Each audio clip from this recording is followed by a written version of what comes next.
Mike and Dylan hate drama. Welcome back to another episode of Mike and Dylan Hate. Hate? You didn't even let me sit down, I know, bro. I was like, that's why I was kind of drama where we just, I don't know. We just, it's a podcast.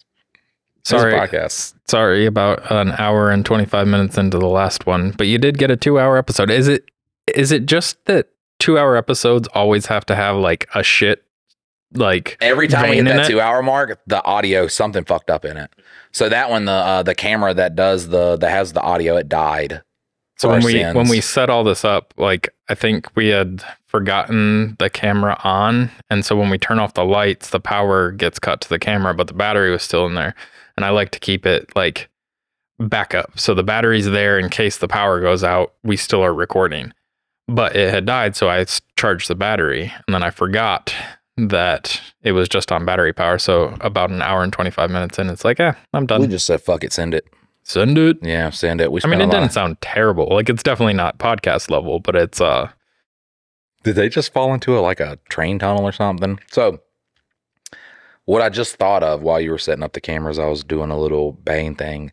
But you know how like you'll watch a movie or a television series and there'll be an actor in it, okay?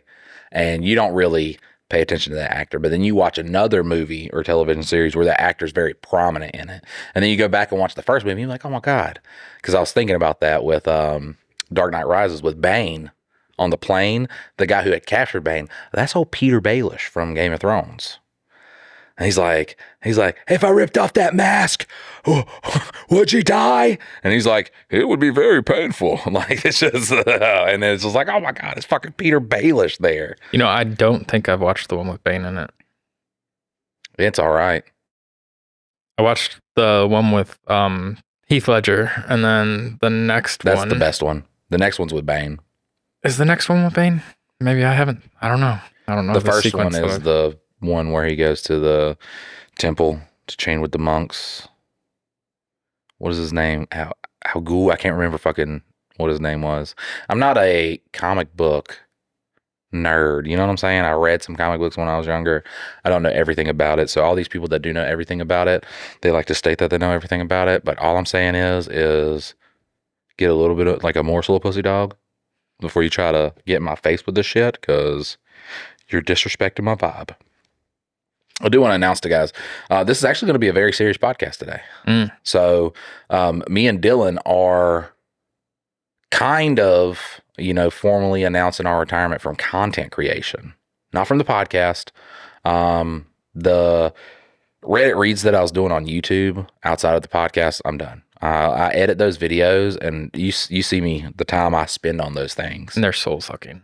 And it's just to watch that just fucking repeatedly throw its dick in the dirt. All the platforms that are like, hey, do this or we'll demonetize you. We've demonetized this video, but we're still going to let it get millions of views so we can make money off of it. You just can't make money off of it. It's all just culminated in this power. I'm just like, I'm fucking done, dude. Like, I'm going to do podcast. I'm going to go do some fucking streaming. Like, check out Mike's Safe Space on Twitch. I'm gonna stream some Magic the Gathering. Am I doing it for money? No, I'm doing it because I like to play Magic the Gathering. If people come and watch, fucking dope. If they don't come and watch, guess what I'm still going to be doing? Slinging spells like a goddamn wizard. That's what I'm going to be fucking doing. But it's just, man, I ain't got it no more. I ain't got the heart for it. I ain't got the drive to sit here and post shit and not make money off of it whilst getting tagged in millions of videos of people stealing my shit, stealing our shit, and then fucking they're making money off of it. Well, and the wild thing is just, you think you put the time and the effort in to give like a good showing, and then those ones fall flat, like completely flat. And then one that you spend 2 seconds on does great, but there's something in it that causes it to not get any sort of monetary thing. And then, I mean, I think your example when you were initially telling me about this was like that one with you and Eric where you're talking like it's the I don't talk to cops thing. And we literally posted it and nothing. And they said that they literally said it was not acceptable for the For You page on TikTok. TikTok used to be the biggest paying platform, and then they were just like, we're not paying you. Shut the fuck up. How dare you ask for money? But they said they weren't going to show it on the For You page because of the video's content. Not even what? Minutes later. Like minutes. It was very, very close to when we had posted the video. Someone had ripped the video off of our YouTube and put it up there. Didn't even do the converting to fucking vertical. Ripped it off the YouTube, posted it on fucking TikTok. And how many views did it have? Within the day, it was 1 million, or like over 1 million. And it's so funny being this creator that everybody fucking sees there, because bro, that's the whole comment section is like, oh my God, I just found this guy's real account. Is this his real account? And then some people have the audacity to say, no, this is just the one with 1.8 million where he like, you know, advertises the clothing brand. I'm not this fucking huge creator that has all this money, guys. This is my big fucking account. I'm sorry I can't get all the fucking followers like you guys think I do on this big funny fuck. Like I don't have it, man. It's so much shit, and it's almost been constant. Like anytime there's like a morsel of sunlight, it just gets gone. Yeah. I don't give a fuck. Like I don't care. I would rather the podcast. I fucking love getting on the podcast and talking. Streaming, I like playing video games. Look, it's going to be a lot of card games. I don't know how many people are like, yeah, fuck yeah, let's go watch a card game. That can't be fucking very amusing. But you know what? I streamed back in the day when I streamed Elden Ring, man. And that was some of the most fun that I ever fucking had. And I think the reason I liked Elden Ring so much is how hard it was and to like finally get through it. But with this creation shit, man, it's like it's hard all the time and then you just don't get through it. And then when you do get through it, something happens a week later, a day later. We had what? We had hope last week, right? Yeah. Snuffed out 5 days later, right? So it's just when it gets going, it's good. You start making too much, they're like, well, we can't pay you. You said fentanyl on this video, so we're just gonna ban you from monetization. We're gonna give all your videos millions of views so we can make money off of it. Still, we gotta fucking keep people on this platform. But yeah, man, it's caused my consistency to be really inconsistent. It's caused trying to keep up with the different fluctuations of what the fuck they want. We want a minute video. Well, we want you to do TikTok shop. Well, we want you to do this. We want you to do this. We can't keep up because we don't know what the fuck they want. And then in the process of trying to do what the fuck they want, we stop doing what the fuck we want. And that's what this whole thing is like to do things that we enjoy doing. Well, and I think the hard part is that's caused us to be on this hamster wheel of constantly chasing what can actually be monetized, what can be paid for. And then what it causes though is we're a scattershot of what we're trying to accomplish because, oh, this is what they're looking for now. This is what, and so we keep changing what we're doing. And ultimately, I think it's like kind of a blessing because I think what we're doing right now is legitimately the most, right now, not the most lucrative. However, the most genuine, the brightest future, genuine, fulfilling, and we aren't burning out on, man. And that's, I don't want to cut you off. I'm sorry. But genuine is just what it's all about. The first moment we stop being genuine, I hate it. Dylan will tell you, the first moment a project of ours is not genuine to what the fuck we do, it's stupid, and you can't find passion for it. It's impossible. You can literally have the perfect setup, and this goes with things too, though, that do make money. Like if you have something, if you started making videos and they're making money, and you're like, fuck, I don't like doing this, it's going to suck forever. It's not going to get any better because you don't like doing it. And I think through this whole process, very much enjoyed doing it. And then it's just been this fucking race of just slamming your dick into the dirt over and over again until it's like that passion that you had, it's just not there anymore. Well, I think, if it wasn't genuine, like when you were making the work skits and everything, was it fulfilling? No. Was it, your day job that paid? Yes. And that's the thing is like, once that goes away, like it's basically like the factory saying like, oh, just show up for the environment. No, like I come here to make a living. And so, yes, if they consistently allowed the money to come along with the effort that we're putting in and all that, then it makes sense. And yes, you could shit out 1,000 more work skits with new premises and all that stuff. Every day of the week. You could. However, once they took away the monetary connection to it, then it is soul sucking because you're like, I've done this joke a bunch of times and I don't know whether this is going to make nothing, like literally zero, or if it's going to make $10. Is it going to make $100? Is it going to make $1,000? And there's no consistency to that all. Like, so a million viewed video gets, it's going to pay. Oh, and then, they found something that makes it so that it doesn't pay. So you had the that hope. Super Bowl video. So the Super Bowl video, and this is just some of the stuff that you deal with too. So first they're like, look, we will pay you for over a million view video. And listen, I got a bunch of people coming out of the woodworks because I do talk like I don't like it, this stuff. And then it'll be like reaction creators like, you just got to stick with it, but shut the fuck up. Okay. At any point I could take someone else's fucking video, add a quick little joke at the end and then do that. I'm not doing that.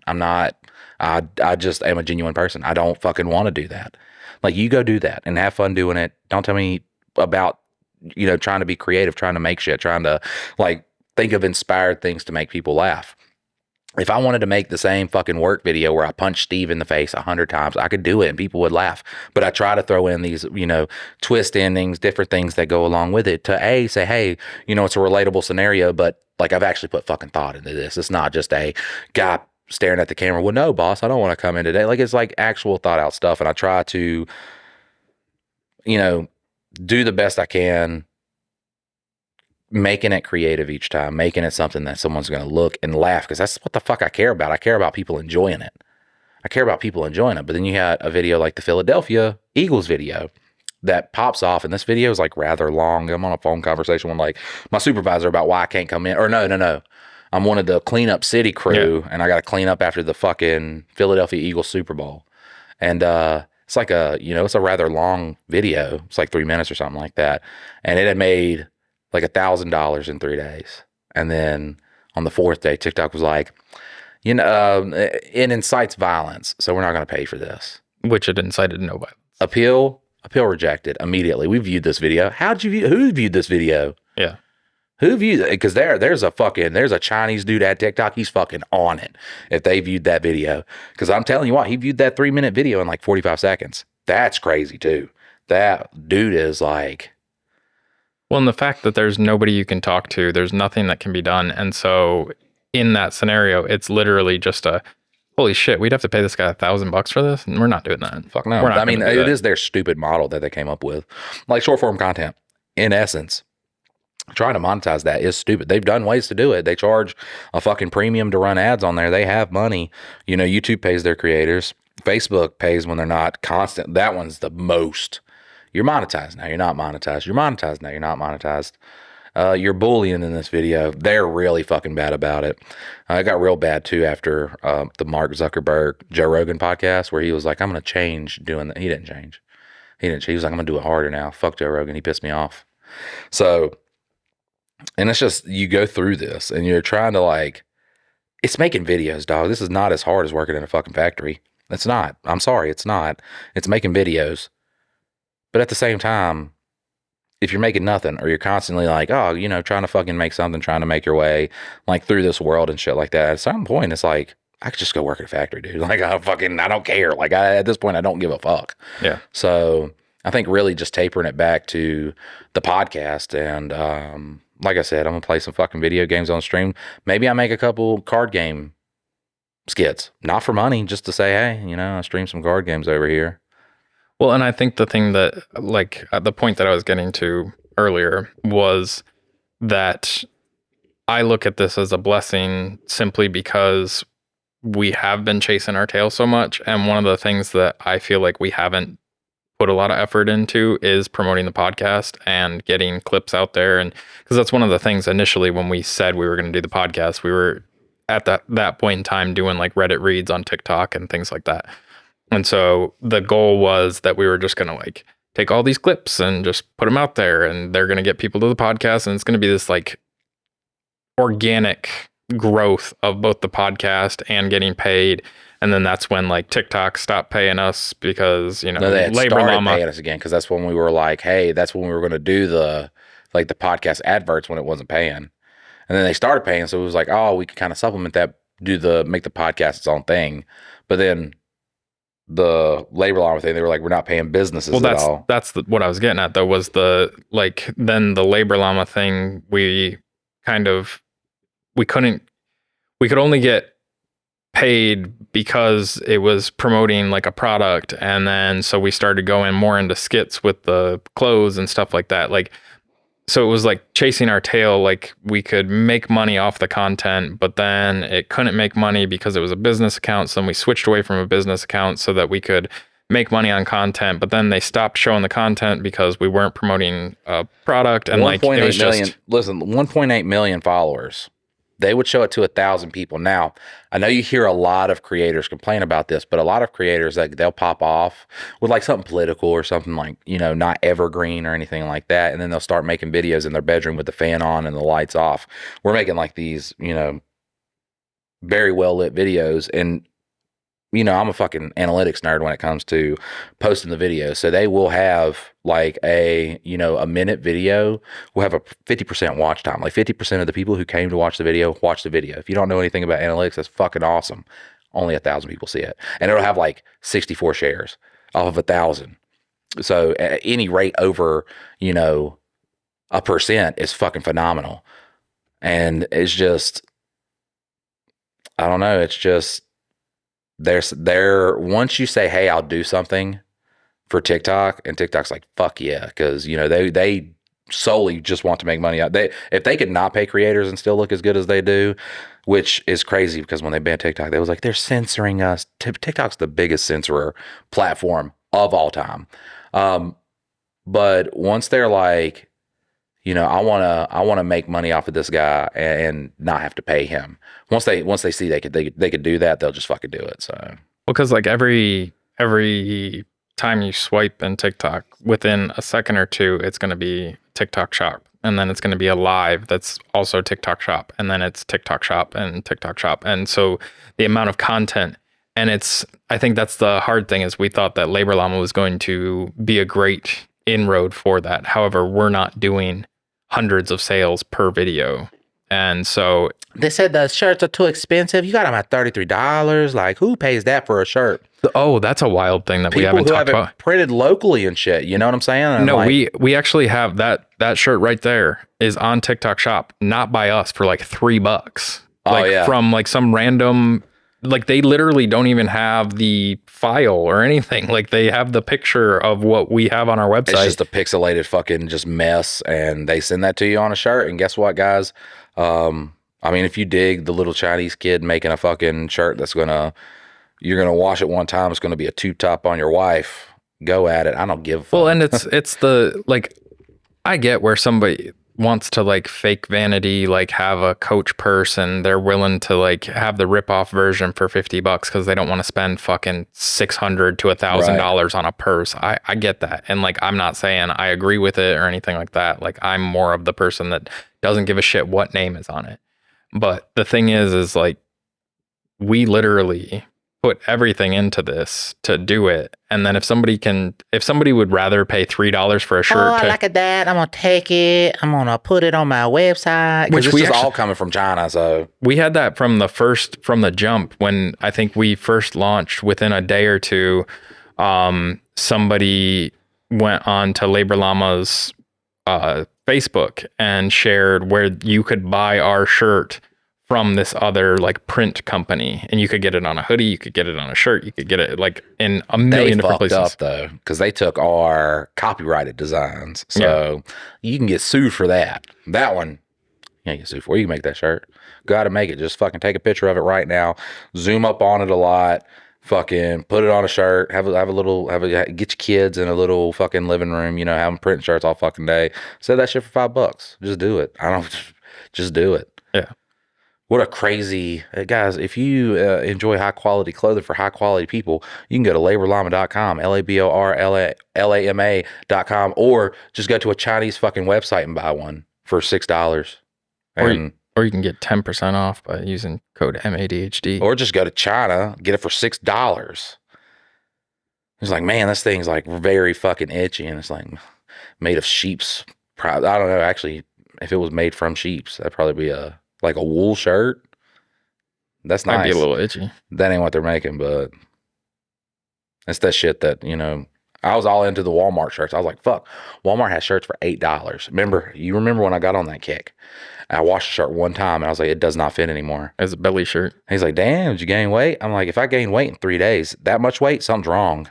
And I mean, I'm talking about it shrunk 2 sizes. It did a reverse of what the Grinch heart did. That's wild. And that's when I was like, oh, okay. That's why you like put a little bit of extra money into some clothing. But yeah, these things fit the same way no matter whether you like when you get it. It's the exact same as when you wash it. I hope the Chinese ones are knocking it out of the park because it does have our fucking name on it. That's the thing I hate too. Like, just take the labor llama off. Can you not speak enough goddamn English that you can't see that labor llama probably doesn't belong on that shirt? Do you ever look at the people shopping in Japan at the shirts that have English on it? Mm-hmm. Bro, it'd just be like Sponge Bath Flamingo or some shit like that. It'd just be saying the wildest shit, the funniest stuff. I love loose translations from AI and Google Translate, throwing it on a shirt. You ever been to DC? No. So up in DC, I mean, I've been to Washington, D.C. I have not, like, got out of the truck to go around and look at Washington, D.C. So they have, like, these T-shirt people that sell, like, mass-produced, FBI shirts and shit like that. And I used to go up there kind of frequently. My aunt lives up there, and we'd always buy those shirts because they were just funny. I had this one thing that says, if you don't understand English, and then it says try Chinese. And so it's got like Chinese letters written on it. And then if you tilt it to the side, it says go fuck yourself. That's dope. I thought it was the funniest shirt in the world. Because it doesn't say, like, when you're looking at it like this, you can't really sideways, tell. Yeah, and they probably did like the crazy letters with like little Tekken letters. It was great. I loved it. You got some zones on you? I don't know where I put mine at. They're on that table. I don't want to get up. You're If you such just an want asshole. Yeah. Throw on. You can make it. I cannot make it. But You I will can't. Try it. Oh. Almost. I can't bend my neck like that. Well, then you're going to be like biting it the whole time. Oh, yeah. Some dragon fruit nicotine packs. Yeah, so good. So good. Probably going to get fucking syphilis of the lip, but I don't give a fuck. Why? It's Are they made in good for China? the nicotine. I don't know where they're made, but I guarantee you China can make a cheaper one. Yeah. China can make a cheaper one. Fucking love capitalism. Pisses me off sometimes.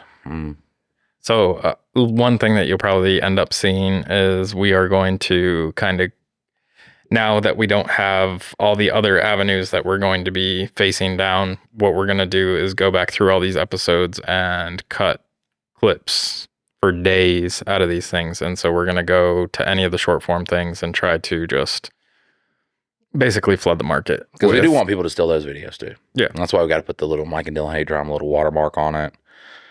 Just so when they steal it, at least people know where to go. Yeah. And I guess we need to start working on guests. Yeah. I think I've stopped interrupting enough to allow for a guest. Yeah, I don't know if I'd go that far, I'm but getting pretty good on it. I'm getting pretty good on it. But burning like a motherfucker. I think that's the cool thing with the kind of conversations. Like, and I really think Mike and Dylan Hate Drama is the prime candidate. Really, Two Daddies Judging Baddies is Mike's favorite. He won't admit that he has a favorite kid, but he has a favorite kid. Well, this one we get to talk about life and just what's going on in general. It does devolve into politics if we don't have like, something meaty on the table. Imagine if we have somebody over here and we just get to argue with them about hot takes on politics. Well, that's one thing too, is like us being as opinionated as we are. If someone just like gets on here and says something that we find egregiously wrong, you guys know we're not just going to sit here. That's the fucking stupidest thing I've ever heard, bud. Did you hear the words that came out of your mouth? And I was like, well, you're not posting this. It was like, you already signed it. What are you talking about? Yeah, I'm fucking posting the fuck out of this. Walk off, please. That's great. Because that's the main clip I'm going to show to people. Yeah, that's going to be the one that gets everybody watching. They got him so pissed that he walked off the set. The guy just like walks over there and he's like talking shit. He's like, tell me to come outside. I'm like, 1 second, guys. Keep me entertained, Dylan.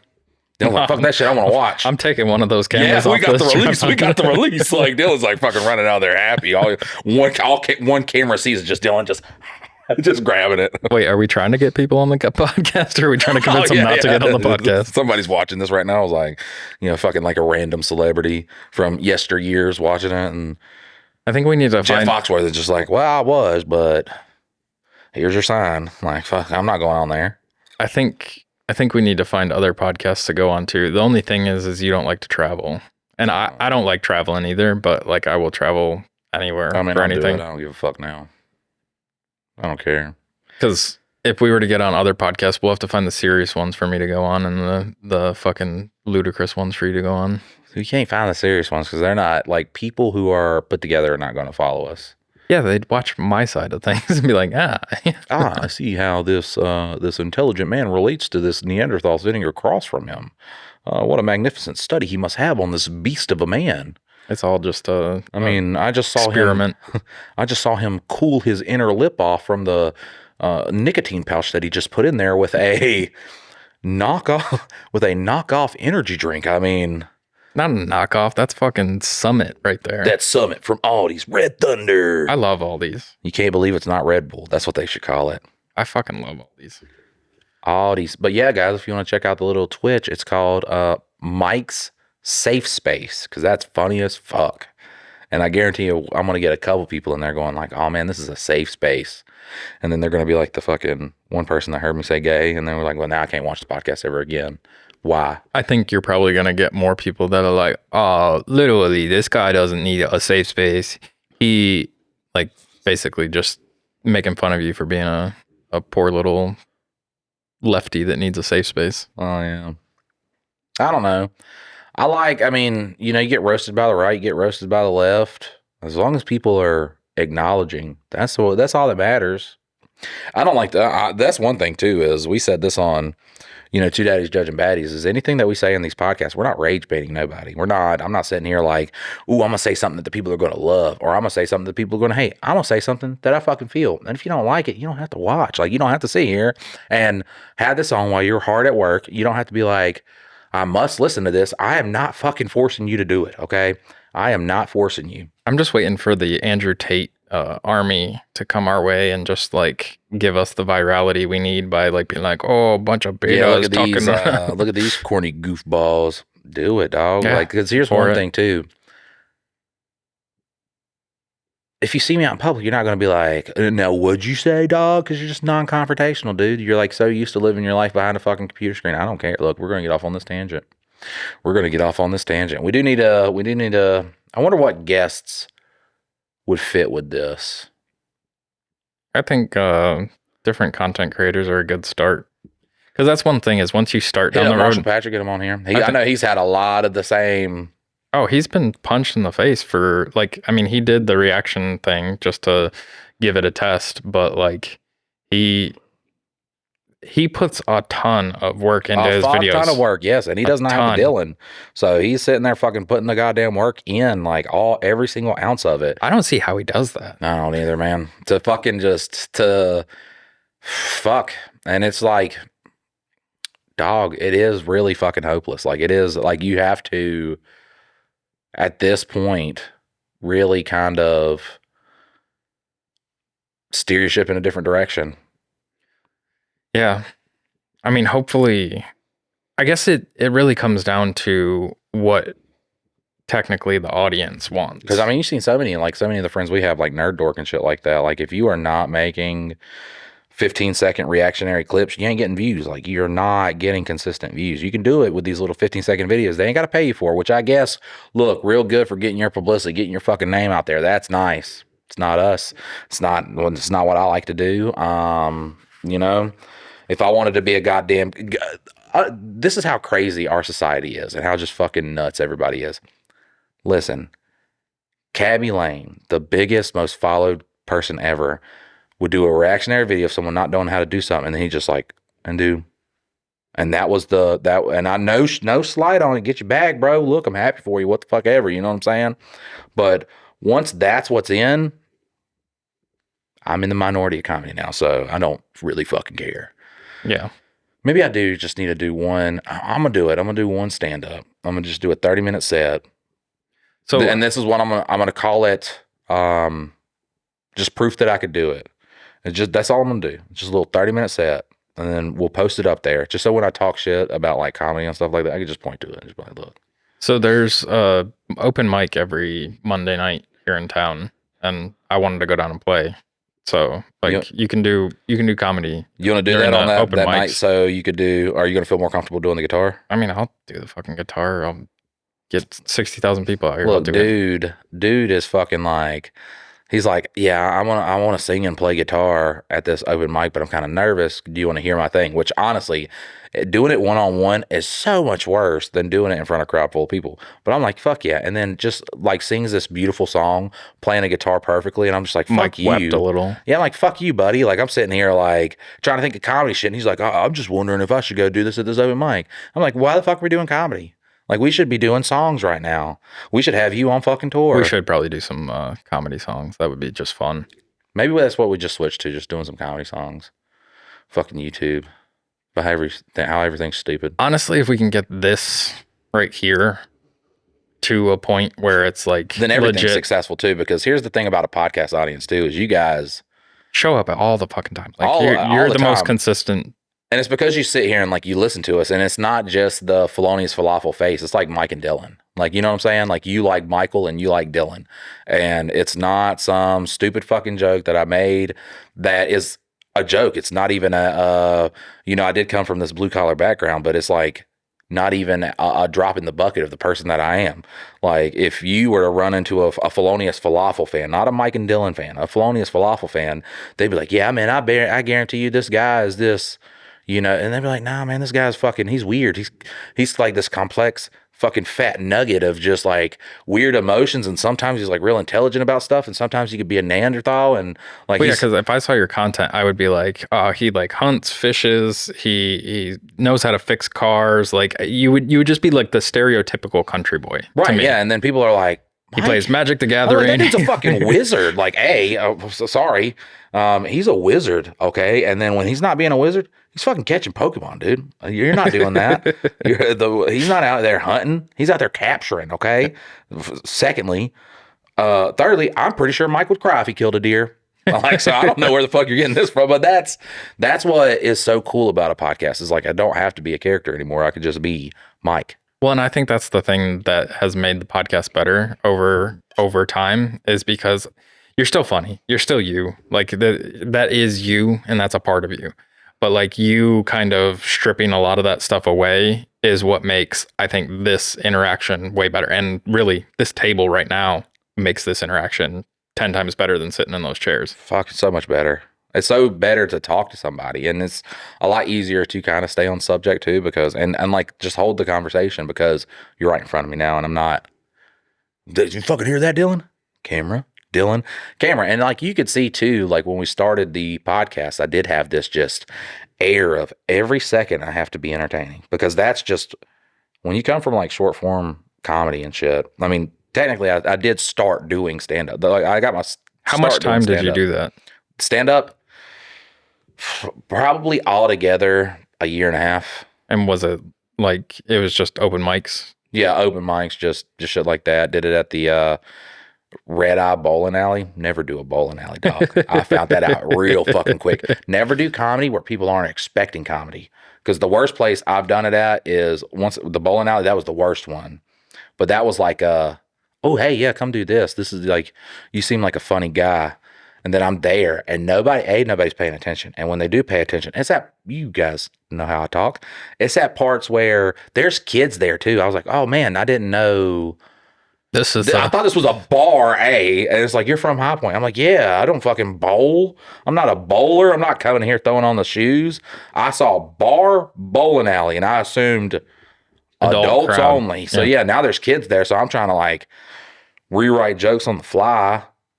And I'm pretty sure there was one about sucking down. I'm trying to remember some of the jokes I told during that. They were real bad. Yeah, I guess that might be a thing up there at the open mic, because I don't think there's like kids there, but I think there's like young, like high schoolers. What?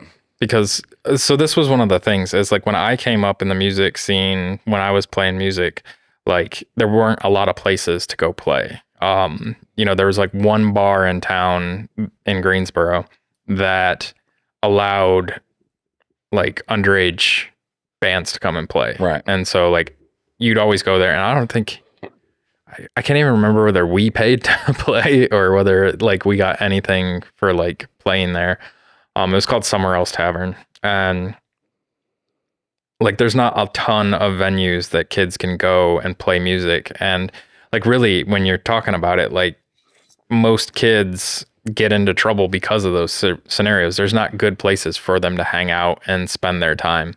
But I think the open mics, they've got kind of like a scene set up to where younger kids that play music can go there and actually hang out and play. And that's just a cool situation. Although I don't know about for the comedy part. So one of the jokes, I remember one of the jokes that I told was, it was about like Elon Musk, and because I was talking about aliens, and I was like, man, I was like real excited for aliens because like shit's fucked, and like who better to like right the wrong than aliens?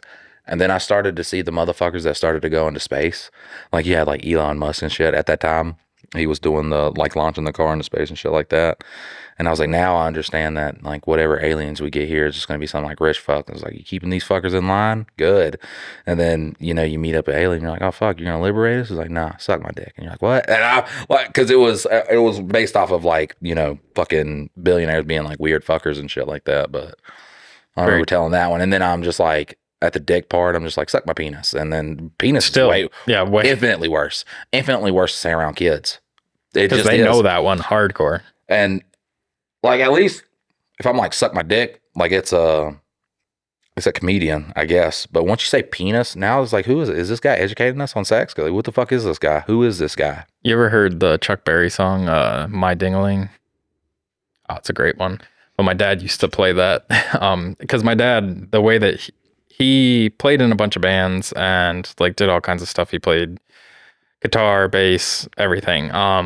But really when I was a kid, he used to host an open mic, and my dad, like literally a encyclopedia of songs. If you named a song, typically he didn't play like top 40 stuff, but like if it was Grateful Dead, Jethro Tull, like Bob Dylan, anything along those genres, like he was all knowing in that. And so he would host open mic nights. So I got to see a lot of that, but he would also play at parties, and he would play all kinds of fucking songs, but it was also adult parties. So he had like these funny songs that he would play. Chuck Berry, you'll have to look it up. It's like,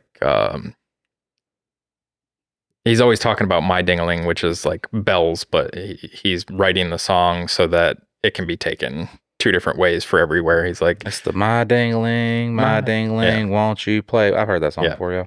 Yeah. And so like I remember that as a kid, like thought it was the funniest thing, because like as a kid you still know what a ding-a-ling is. And so when he played that song, yeah, it was hilarious. I actually got in trouble in first grade because the teacher was reading a book about the Dicky bird. But you're setting yourself up. That's what I'm saying. Like, but I was the only one that got in trouble. Like, I was the only one laughing about it. You fucking knew. Like, fuck that teacher. I mean, at what age are you in first grade? Like 6 or 7? And yeah, so she's reading about the Dicky bird. Every time she said it, I just couldn't stop laughing, and then they sent me out in the hall. So. Bro, I remember being in school, and I can't remember what. It might have been like To Kill a Mockingbird or some shit like that. But it's like, why are we reading a book with the N word in it? And like we get to the word. Can I say it? This is back in the day too. So it's just like, whatever person got that, they were about to say that with their whole chest. Like anytime you got to a cuss word too. Oh yeah. It's just like, and she said, fuck you. And you just said it. You put in theatrics when you did it, because you wanted to make sure you got the chance to say it.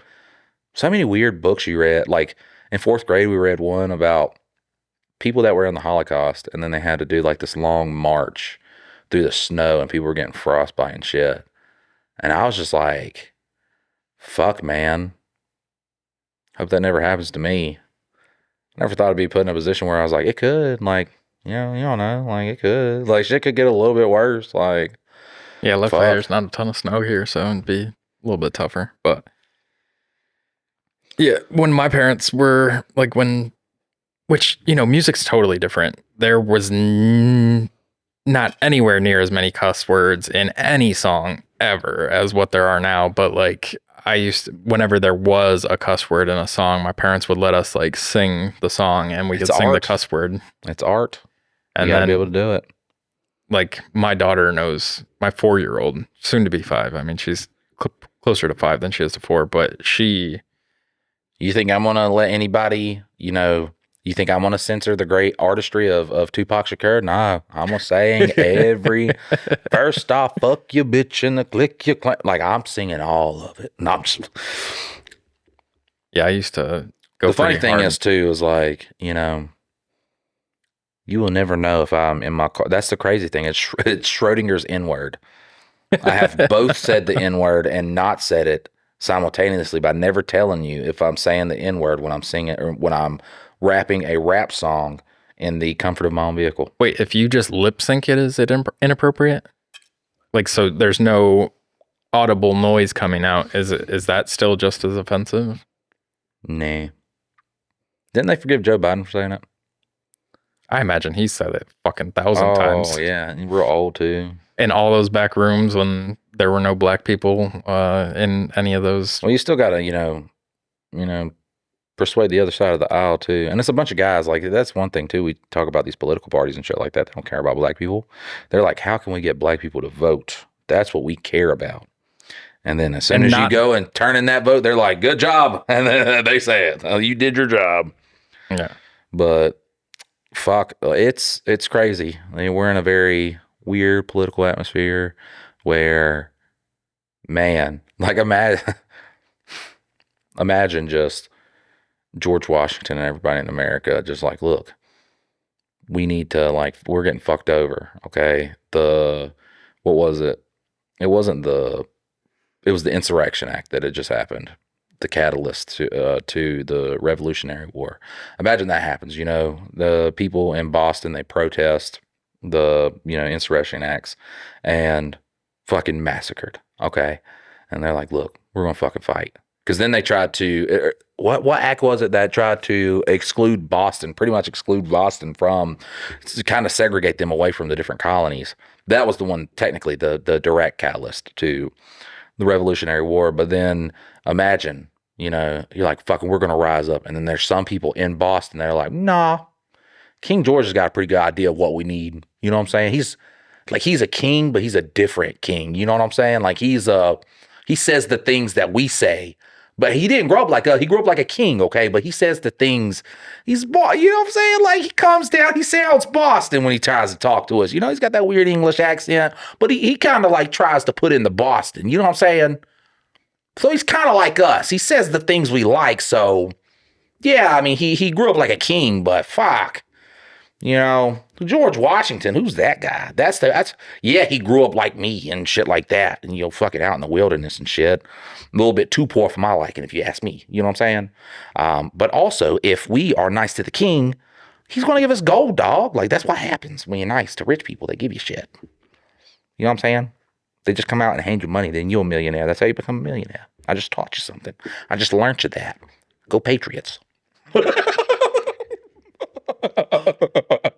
Oh man, it's a fun time. Look, I just think it's great time for comedy, honestly. And everybody's they pussyfoot around it though. Like they pussyfoot around it. They are either, I mean, you do have some. Mark Maron does a decent job, but he's like real, like, we're the ones that are going to make a difference. The Theo Von joke's fucking hilarious. Look, and hey Hitler, like he sound really, he transformed into Theo Von during that little joke. And then there's some people that are like cuckolded by Theo Von. Dog is just a dude. Like he is just a dude. He did not live the same life as you. He is not. He lived a life of trying to be a comedian his whole life. On reality TV shows and shit since fucking he was young. And, just he is fucked up. He has made mistakes where you can say, hey, that's kind of corny. Don't do that again, okay? But if you say something, it's like saying something about like people really, like the people they idolize, they fucking idolize now. And it's kind of weird. You know what I'm saying? Like Joe Rogan, bro, I have been a UFC fan pre-Tough Boom.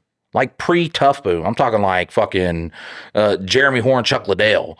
Now, I think that was the very first fight that I watched too. Not first one. First one happened a while before that, and that might have happened after the boom era. Watch me be like stupid in that one, but yeah, fucking the way I watched it was you had we didn't have cable, we had VHSs of people recording shit. So that's what the fuck we got fights when we got them, and you just accepted them as new. I got to really start watching when I became a real big Chuck Liddell fan, and like I got to watch live events when I became a real big Chuck Liddell fan, and then he fought Rampage. Rampage knocked him out cold, took away his chin, took away my soul.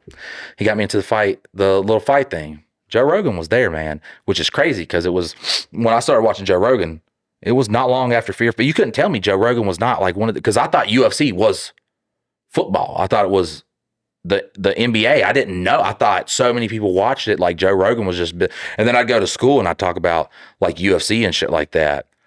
And people would be like, what the fuck are you talking about? And then people would be like, yeah, I'm a UFC fighter. And I'm like, you mean like mixed martial arts? They'd be like, no, I'm a UFCer.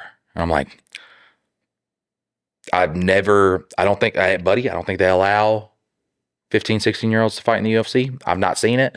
Also, I've not seen you on any of the like prelim, you know what I'm saying? Maybe you're on the like the prelims, you know what I'm saying? So for the longest time, man, you could not, JRE, the whole fucking coming out with that when it was just like, it had fucking basement vibes, you know what I'm saying? So I thought like Joe Rogan was the biggest celebrity ever. But like, if you say things that I disagree with, I could be like, hey, that's stupid. I can still fuck with you. Like, you know what I'm saying? But I can say, hey, that's a stupid little thing. Well, see, that's the thing that I've been watching Joe Rogan for a long time. I can't remember when exactly I started like watching it. But one of the things that I loved was that he was having like these unique people that were just like interesting to listen to. Hated those conversations more than anything. The scientific conversations, hated those more than anything. And honestly, a lot of that is what really, really got him popular too. Well, see, but that's where I like, because I am a very heady person. Like I like learning about, you know, history or like fucking cryptids and like just all the random shit. Like when it came to the UFC, like I like watching them. But it's just like football or anything. I'm not going to keep up with it. So like when they're sitting there having these big conversations about fucking fighting, like I really couldn't care less just because like I'm not in the sauce. But like if he has, you know, Neil deGrasse Tyson or fucking, you know, Graham Hancock or like any just random person that has like a weird take on something, it was very interesting for me to watch. And so like that's where I really like enjoy listening to his podcast because, you know, even if I don't know a shit ton about it, it's at least an interesting conversation that's happening. And I don't have to know a bunch of details to really like get what they're talking about. Do you like Eddie Bravo too? I've never watched him. I fucking love Eddie. Just because he's just, his shit, like, and he tries to say it with a smile. He believes flat Earth and all that stuff. Flat as a whistle. But I mean, I believe in like a lot of the same kind of like conspiracy side that he does. Well, they're fun. Like, yeah, without going so much as to be like, you know what I'm saying? If someone can just give me one photo of the flat, like someone's got to have like a real good flat Earth picture, and we can't be this far in existence of not getting a good picture of the flat Earth. When they got all these pictures of the globe, you know what I'm saying? It's round. It's a lot of pictures of round, not a lot of pictures of flat. Fuck, going up against a flat earther in a debate you can't do it. I tried to do it on Facebook. Well, they've got so much like random things that they know that they've heard from other people. But like my initial point with Joe Rogan is like, I've thoroughly enjoyed it over the years. And then, you know, just before this most recent election, it just went so like hard red pill, like, and I get that like his guests are going to give him guests. And so he keep pulling on these threads and stuff, but it just felt so like one-sided. And I think it really happened after like the media really came after him in like 2020 with COVID and all that stuff. Oh, bro, I knew it was going that way. Once they did the compilation of the N-word, I was like, he's going, because he was really, he was so fucking centered, man. And he was really good about being centered. And he was really good at, you know, looking a Democrat in their face and being like, I think this is fucking stupid. Or looking at a Republican in his face and saying, this is fucking stupid. This doesn't make sense. And just, like you said, fucking guess. Well, now they're trying to censor everybody. You know, they're censoring people. And it was a lot off of, you know, the cancel culture, that was not happening. Well, I mean, there was people like losing their job. There was people getting canceled, like Lucy K. jacking his dick in front of women. That's not that not one canceling. comedian that was fucking talking to 16-year-old girls. That's not canceling, dog. That's somebody that probably should not. That should be separated from society. But a lot of that he fell into it's a personal attack against me. Well, basically, it was though. Like that's the thing is, he was pretty good about, and like he leaned left on a lot of stuff, and then it was like he has some wild takes, and especially with COVID, like this is the craziest thing is everybody wants to Monday morning quarterback. Nobody knew what the fuck was going on. And like you could listen to this doctor or that doctor and like now, yeah, we know that it wasn't as big of a thing. We know that Florida, look, and giving Republicans their flowers, we know that Florida actually handled COVID better than fucking California did. Like these are things that you can say and like, hey, if you're in the middle of a pandemic that just started, you don't know how to handle it. You don't know what's fucking right. You don't know what's fucking wrong. If you believe, that the pharmaceutical industry is going to release a malicious vaccine that is going to cause you heart problems, and they're doing that for population control, which is kind of goofy because if, you would want the side that says, hey, yes, we will take your medicine to be the side that does not die. Yeah. That's why I'm just like, I think y'all got conspiracies wrong. You know what I'm saying? Yeah, also, they want the mind control. I want the gun owners to die. Like, you know what I'm saying? I want the people that can like stand up, the majority of Republicans owning guns and shit. I want to kill those guys, not the. So if anything, I'd release a vaccine for something crazy I'm about to put out. You know what I'm saying? Well, yeah, so like a vaccine that works, because then the sheep, the people that follow along, okay, they're alive. And then we've killed the fucking problem. And I'm just like, you're just so bad at conspiracies, you can't. And that's what is so crazy too, because there was this huge party flip where, Democrats were the ones that were like, they're fucking planting all these things, poisons, all this shit. Monsanto's trying to fucking kill everybody. They're causing cancer and shit like that.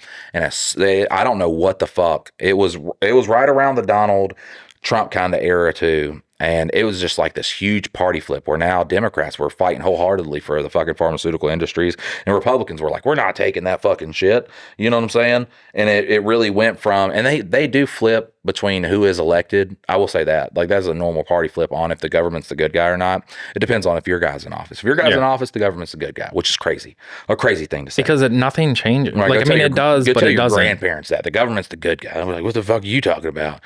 Like, go tell your fucking, like, that's the craziest thing. Like, I wish a Republican go back and tell, like, their fucking moonshine, everything that's going on, their fucking moonshiner, fucking great grandpa about what's happened. He's like, and you got shirts with this guy's face on it and hats? He's like, that's gay, buddy. Like, that's what? You're fucking, and just all of this shit. And well, especially if you then went into telling him that, like, he's this business tycoon that is from New York City and is like a real estate mogul, like blah, blah, blah, blah, blah. Like any of the things that you talk about him, your grandpa, anybody's fucking grandpa would be like, that's crazy. Like, wait, really? Yeah. Really? And you think that man likes you? Yeah. And you think he gives a fuck about you? Yeah. Oh, I think you got sold a bridge in Brooklyn, buddy. Yeah. But look, and it's at the same time, you could say that guy's a fucking clown, and everybody on the fucking left, all those politicians are clowns. The politicians on the right are clowns.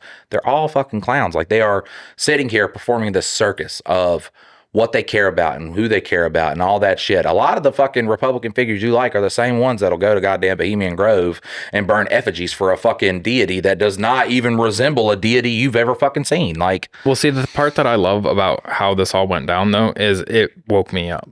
Because I've tried to pick sides. Right. I tried to pick sides. Exactly. And I've been like, well, they're the good guys. Well, I agree with them on this and that. But through the craziness, like really in 2016 was when I gave up, because it was between Trump and Hillary. And no matter who I talked to, I was like, really? These are the two, the best that we have. Nobody we talked can about pick. The pros. By the way, that's gone. That's gone out of presidencies. We don't talk about the pros of our president. We talk about the negatives of the other one. Yeah. So we've been desensitized just with, you might not be picking what you want, but you're definitely picking what you don't want. Yeah. You know what I'm saying? So that's just kind of how it morphed into. And look, nothing that we're going to say on this podcast is ever going to sway you. No. If you're someone sitting here that's like, yeah, this is a shit show, that's because you believe it's a shit show. You sit there and think for yourself, and like, there are some things that the right says that is correct. There's some things that the left says that is correct.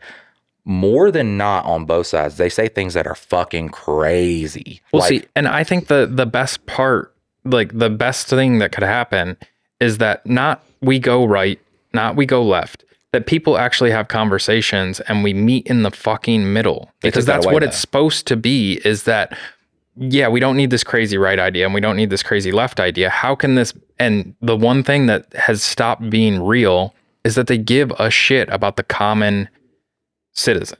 And it used to be that, like, at least there was like, oh, we're going to pull right. Oh, but we pull left. Oh, we'll come and we'll agree on this. This is as far as we can meet.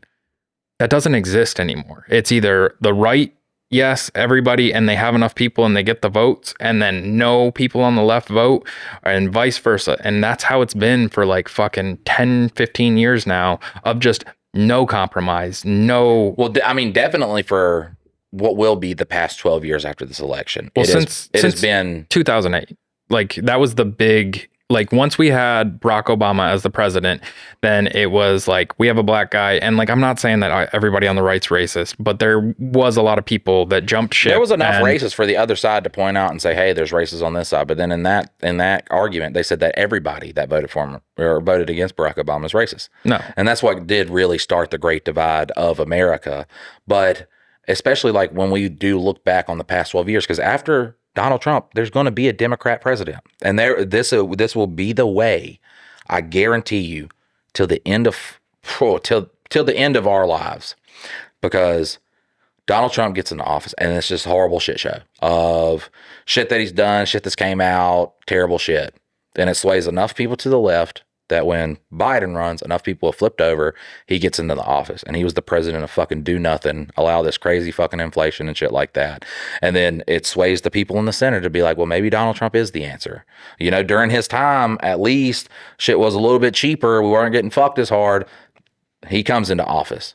Nothing fucking changes. Still getting fucked hard. Now it's this, shit show of him fucking this deportation thing, him fucking, consolidating fucking power, this tyrannical bullshit that, he speaks about running for multiple terms and shit like that. And that's going to sway enough people to the Democrat side. And now the next Democrat will be in office. They're going to do something, whether it's through inaction or overaction or whatever, but it's just going to constantly, and that's how you constantly keep the people going along. You keep them going along. See, every 4 years you get to be happy because your guy's in office. Well, you're still getting fucked. You're still getting fucked. You're still getting more broke. Yeah. Inflation's still running rampant. All these other countries are rising above what America thought it could do.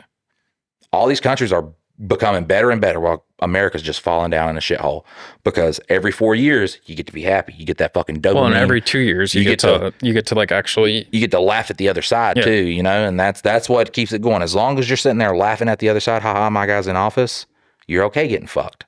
Well, and once again, you forget that you're an American. Like, you are an American, and the person that you disagree with is also a fucking American. And like, you get to fight against another American because they're red team. They're blue team. Because now you got one side that's going to be saying, no, you're not fighting against Americans. Some of them are legal. That's who the people you're arguing with. And the left's going to be like, how dare you call everybody American? Some of us are from different places, and you didn't even want to be here. So you just labeling everybody American as racist. And it's just like, if I looked into the sky and there was this big glowing ball of just fire heading here, I'd just be like, if there was a God, like that, this would solidify if it hit America directly. Like, I'm talking about, that was what it hit. And it's not like, a world ender, whatever. It's just like America sized. See, with a little bit, like a good little swooping of Canada. You know what I'm saying? Like a good little swooping of Canada.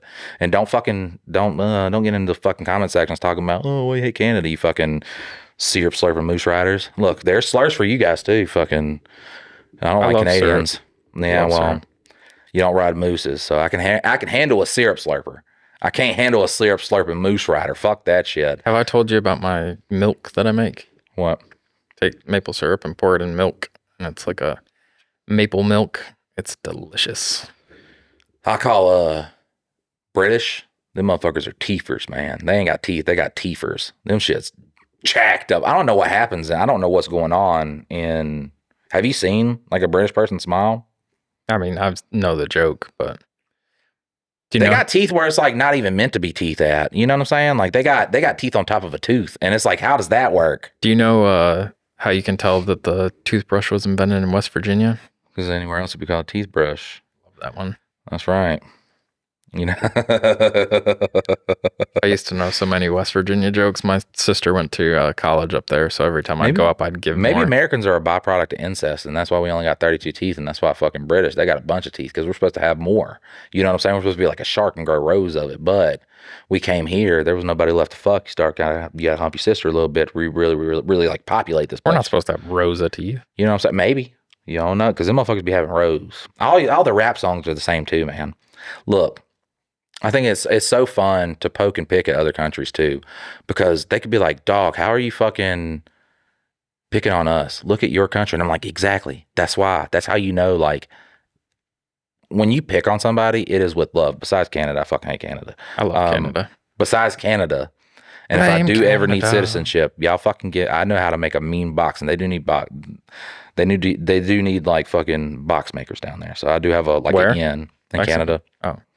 You said down there. It's up there. Up there, you know what I'm saying? Down. Well, I mean, I guess it's across there because it's flat. I flipped that map around. It's flat, so it's I flipped that map around over there. That's down. You know what I'm saying? Which honestly, I would much rather be in like Mexico. The weather's a lot better. Yeah, deep. If I'm in the deep part of Mexico, like I have to run into like a criminal. If I'm like, oh fuck, I'm gonna die. You know what I'm saying? So I at least got the people advantage there. The deep heart of fucking Canada, all of Canada, it's like, here's a land where, yeah, you're your own country. All of it's like uninhabitable. Well, yeah, because there's basically where, like, right across all the Great Lakes, there's a big population source there, and then like you got just enough. Out the they're course. Just enough American. They're American though. You know what I'm saying? But they talk shit about America. Well, no, like I mean, see, this is the crazy thing, and like I don't know what their system's like now. I know that it was good at one point, but like they had, you know, medical where I can't remember who was telling me.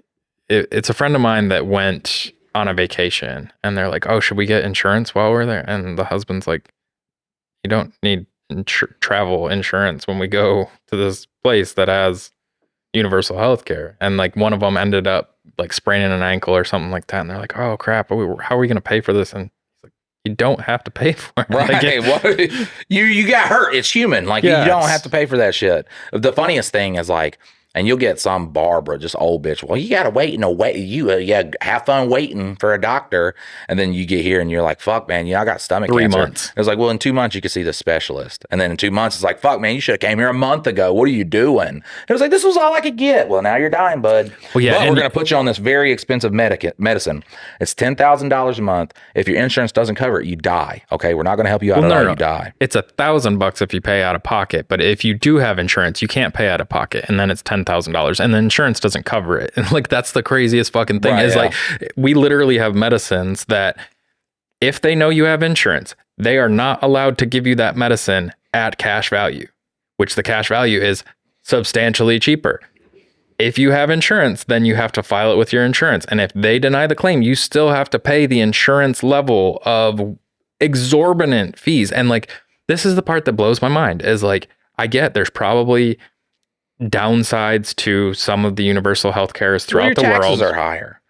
Not as high as our taxes, which it mostly goes to military. And look, I'm cool. It's real awesome to have all these fucking Black Hawk helicopters and all this shit. You know what I'm saying? Why are we always getting our just drug in wars? That's what I don't understand. Like, if we're going to be warmongers, let's fuck somebody up at least once. Like, if all my money's going to this shit, like, it's like we got a problem with the Houthis. Why? Why is there a problem? Why has this problem not been solved? Why are you telling me about it? Like, I could send out my Black Hawk helicopter to go take them out. Why the fuck am I being told this? 24 troops died today in Afghanistan. Why are there not robots out there? Like, fucking some nerds at MIT can be like, yeah, man, we scraped up $16, fucking got some junk from a dumpster and built a robot. Look at him move. He's like, my name is Ted. Fuck you, bitch. Like, okay, military. We should have super soldiers by now. We should have fucking I fucking almost, Halo what is level. it, TI? No, I'm gonna say a calculator. I almost said like TI-89. Yeah, we should have calculators out there fucking fighting our goddamn battle. That's all I'm saying. Look, I'm not saying, hey, America should be this war because we are. I mean, kind of already are. But Well, no, but that energy drink that they buy is $100 a can, even though it's really 20 cents a can. But the amount of like insider like information and like just out. absolutely. So if I'm making fences, I build fences for a living, and I go to this fucking rich dude's house, and I'm like, top of the line fence, I'm gonna give you every fucking thing. It's gonna be $30,000.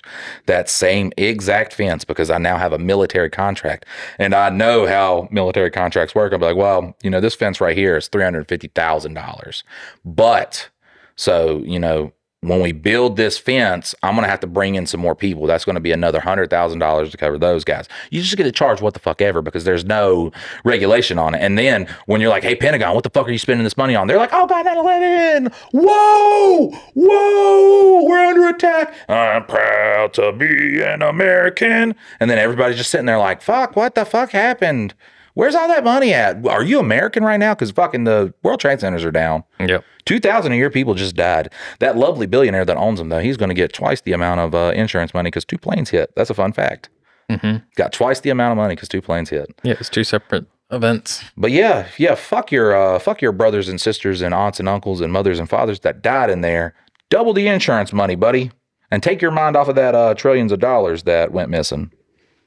Well, and the fact that we send all the young people overseas to inspired all them kids to go over there and fucking die for just a needless to protect mansions, man. That's what we were doing. We were protecting poppy fields poppy fields, Saudi Arabian mansions and shit like that. That's what we were fucking protecting.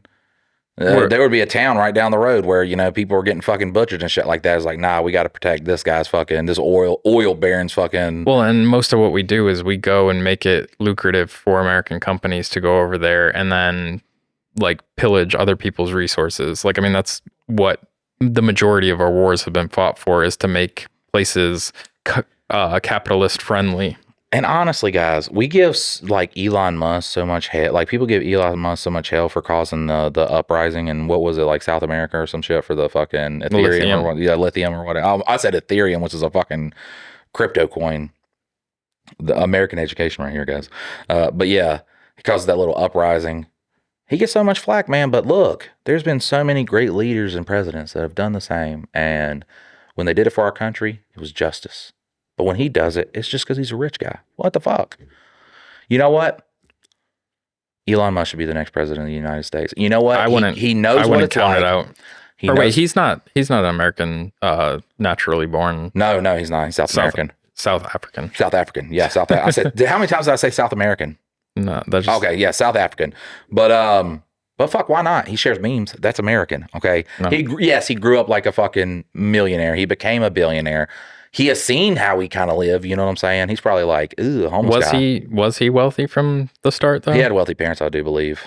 Well, because like him and all the PayPal people, like he had started a company. Look, if he's like self-made, that's no, because I remember seeing videos of when Elon was not like as wealthy. Yeah, he definitely wasn't. Like he made his money off of selling. But it's still the same thing as like Bill Gates. His whole started from the bottom, and then you find out the bottom is like his parents had guap. Guap. So anytime someone's like, risks. I created this off of a $500,000 loan back in 1992 for my parents. And it's like, how much is that today? Oh, it's like $1 trillion, dog. Yeah, y'all are getting fucked. But yeah, off of that small loan, it's like when you see the stupid fucking just dudes on there that's like, people are so stupid when it comes to money. Okay, look, go to the bank, get $1 million loan. You should turn the video off there. I don't know what it says, 143,000 likes. Okay, you should turn the video off there. Then what you're going to do is you're going to buy this apartment complex that is just magically there and no one else is bidding on. Not a singular person. You're going to get that apartment complex. You're then going to fucking fix up every one of those. You're going to live in one of those apartment complexes. You're going to rent out the other 17,000 fucking apartments in there. It's like, I just got a 17,001 apartment complex for $1 million? Like what kind of, yeah, it's in the hood. Oh, okay. And then you're going to rent all those out and you're going to stay there. And then after, a month or two, you're going to collect all your money back. You're going to then go to the bank, get a $500 million loan off the value of that fucking apartment complex. And you're going to win. And it's like, you just do it. You have $500 million. How have you not won? you win. And it's like, fuck yeah. And then they post that, and there are people like, man, I want to buy this guy's course for $179.99 a month so he could tell me how he got rich. And it's definitely not from these courses that I'm paying $179.99 So did I ever tell you? Did I ever tell you about the time that I invested in a real estate course? I know. Tell us about it. So, I was early 20s. I think I was working at the factory. Yeah, I was definitely working at the factory because one of the guys, I ended up talking him into going to the fucking hotel conference room or whatever. They have like the big meeting rooms, ballroom type thing. And so I go to this real estate investment thing. I can't even remember who turned me onto it, but like I had already bought my first house by that point. And my plan with that house was to just like buy another house, then rent out the one that I had before, buy another house. And that was my plan. So I ended up going to this real estate, and it's free, and they're going to teach you all this shit. And so like day 2 of it, they're like, yeah, go and apply for all these credit cards. And I was like, okay, because they use their credit cards to do repairs on the houses and stuff like that. And then they basically just transfer the money from one card to the next and never have to pay it. Like that's how they're paying for these flips and everything. And so I went and applied for all these credit cards, and then they're like, yeah, and then sign up for this course. And I was like, okay, that's a couple $1,000s. Like I've got a couple $1,000s that I can invest in this. And so I do it. And then like the final day, they're like, and then if you want like one-on-one training, it's just like $15,000. And I was like, I gave you guys my couple $1,000s. I don't have $15,000. Yeah. And they're like, did you apply for the credit cards? I was like, yes. They're like, put it on the credit cards. I was like, fuck you. Right. Yeah. Can I have my money back? Did you get your money back? No. Oh, like, no. The stuff in the course technically is, had I actually pulled the thread and went into trying to do real estate, I could have made money on that money. Like it wasn't that it was like a sham. It's just their setup of like, oh, get one-on-one training for yeah, like, they're going to get as much money out of you to get this information. Yeah. And there's tons of people that they get on that front. And I just wasn't, I was gullible enough to like get into it, but I was not gullible enough to then leverage credit cards to then leverage debt into knowledge. Because then once you do that, then they're like, oh yeah, just go out and like you can wholesale. So you find a property and then you sell it to somebody else, and like all of that stuff, it exists and it happens and people make money doing that. However, I don't have the money to do any of that stuff because I gave you guys my money. Right. That I could have then done that. Like you guys didn't give me any free training. You told me the game. You didn't teach me how to play it. So like I invested this money, and yes, I could have made money, but their whole game was like, here's the course, buy this. Okay, now that you're in the course, now get all these credit cards and now get our one-on-one training on these credit cards. And I was like, oh, fuck you guys. You got me. So I want to talk about I want to go into the story about the me day trading, Forex. So what's so funny with Dylan too is like Dylan's like, that is like a legitimate, like, you know, it's gambling. And I was like, no. Like if you are sitting there thinking that, you know, you find these like key flips in the market and stuff like that. And if someone starts mentioning like, you got a bet trend going on right now. Yeah, no, what the fuck? That's stupid. So I'll give you guys the sauce. I hate doing it. I don't want to stare at a goddamn, you know, a fucking candlestick just all day. It's not what I want to do. But I'm just saying I could do it if I wanted to. So my friend Neil comes up to me one day and he's like, man, you know, I've been, you know, trading Forex here for a while, and yeah, I'm trying to get good at it. And, you know, I'm going to start, well, he had told everybody that he had made a substantial amount of money in it. And I was just like, you know, if someone makes a substantial amount of money in it, I'm like, fuck yeah. Also, why are you working though? Because you made all this money. That's what I was wondering. So part interested, part haterade in me wanted to find out what was going on. You know what I'm saying? You know, I want to hate a little bit, but also if there is something here, I like money. I do enjoy a good paycheck. Now, Dylan will tell you, Mikey's biggest thing when he's learning something, I throw on a YouTube video. That's why I'm not paying no goddamn course for what a fucking Indian dude can explain to me in fucking 3 hours. So he kind of shows me like what he does and everything like that. And, he's got like MetaTrader up and shit. And he's like, yeah, so pretty much what I do. And then he's like, I'm in this community. And I'm like, oh, there's like a community. He's like, yeah, this guy, he gives you tips and stuff like that. So you can make, like, it cost $1,500 to get the small course. The big course is $30,000. But because you did the like $1,500 one, like he's going to give you the tools you need to make the $30,000.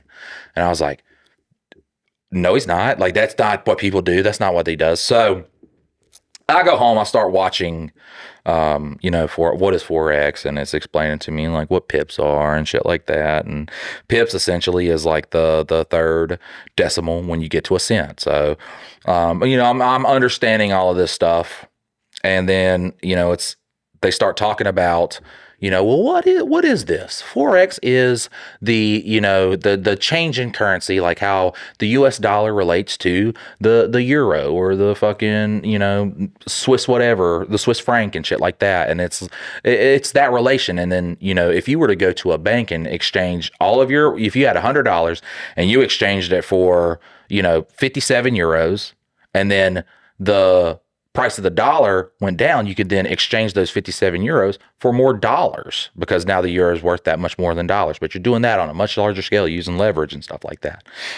And I was like, okay. And it's controlled by the banks. And it's just kind of like, I started looking at the maps and stuff like that. And look, I'm autistic as fuck, dog. I can recognize some patterns. I'm like, there's no patterns going on, dog. There's not a singular motherfucking pattern here. So,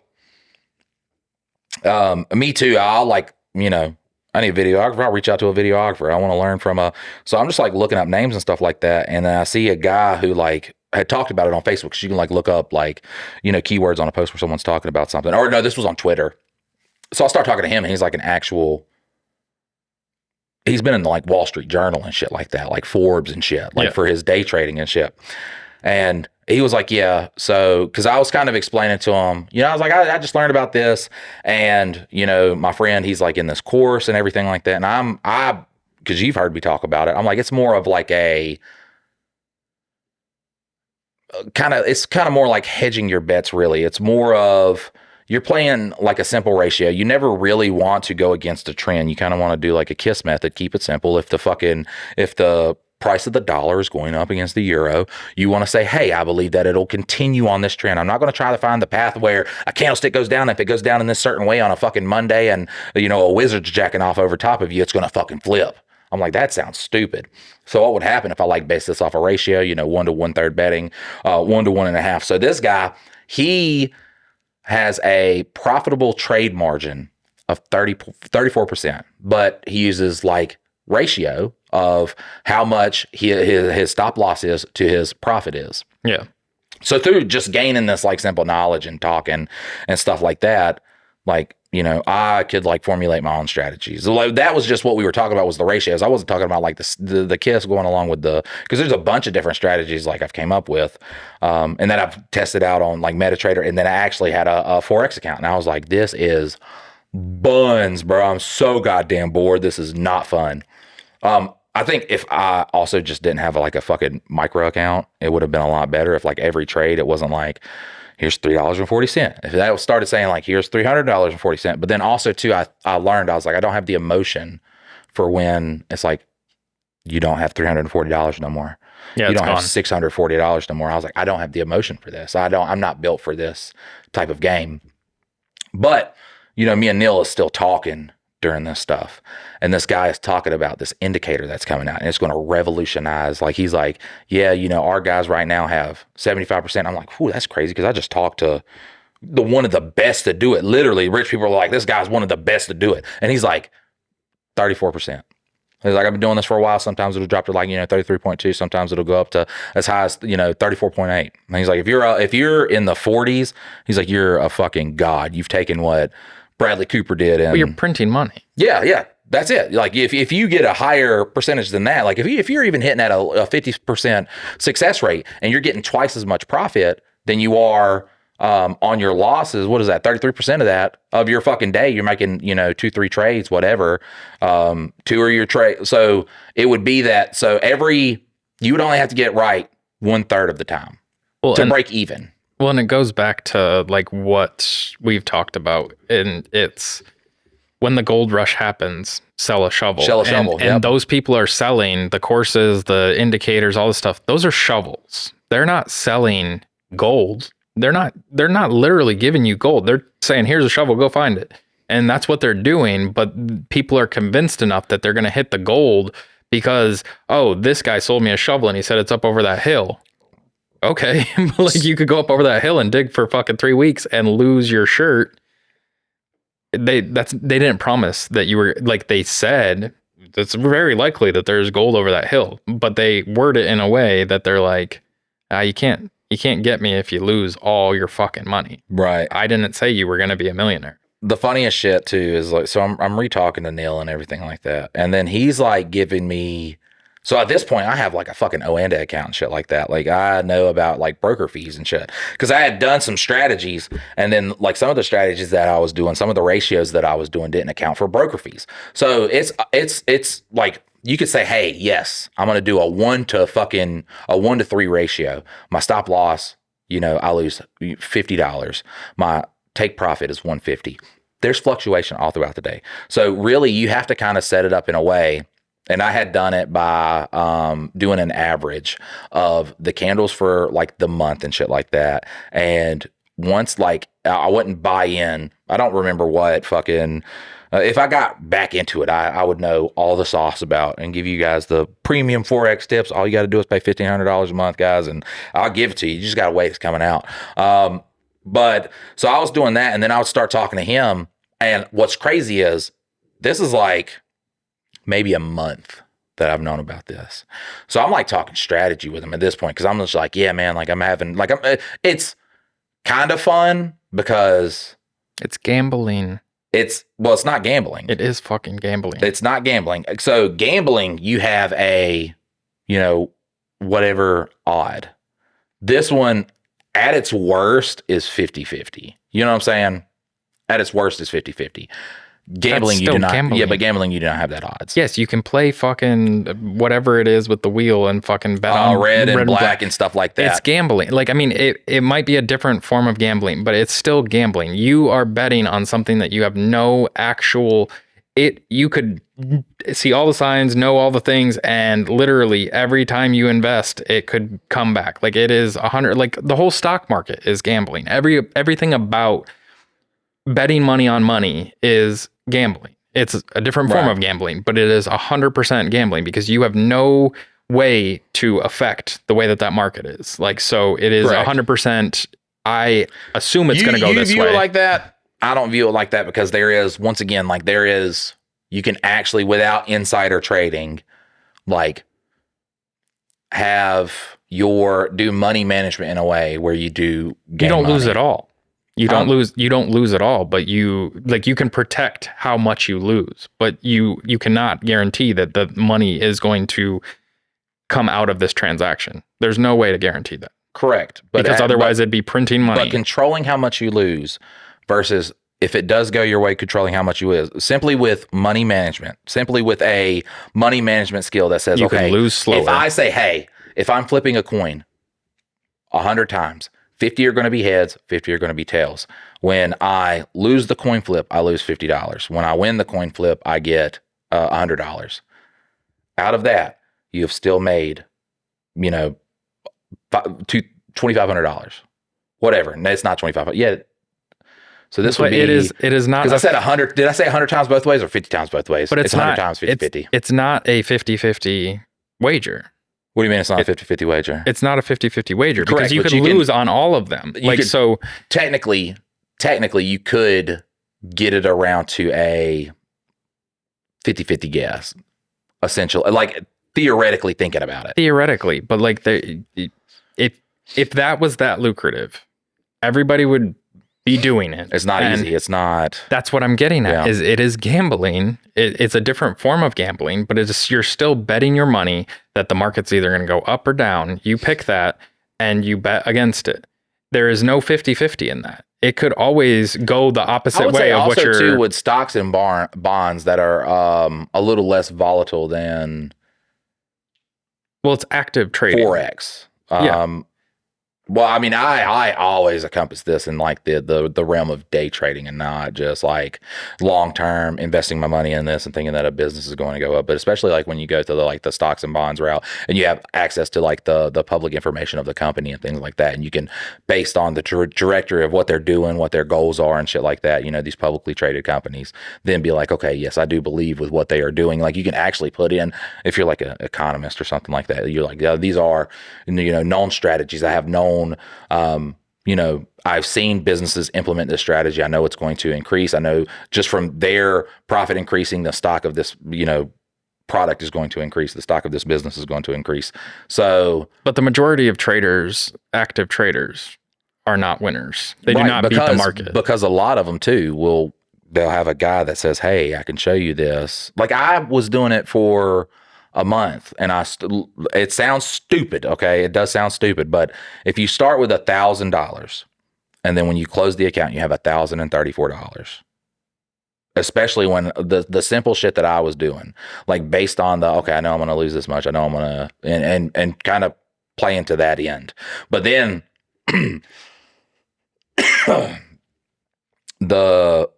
like when I would have a loss trade, when I had an unprofitable trade, like 2 times in a row, I'd be like, fuck, you know, a third one just starts to feel like bad luck. And then like, I'm like, okay, if I'm thinking about luck, I'm getting my emotions into it and shit like that. It's not about luck. It's about, hey, wait for, you know, whatever sign that you have.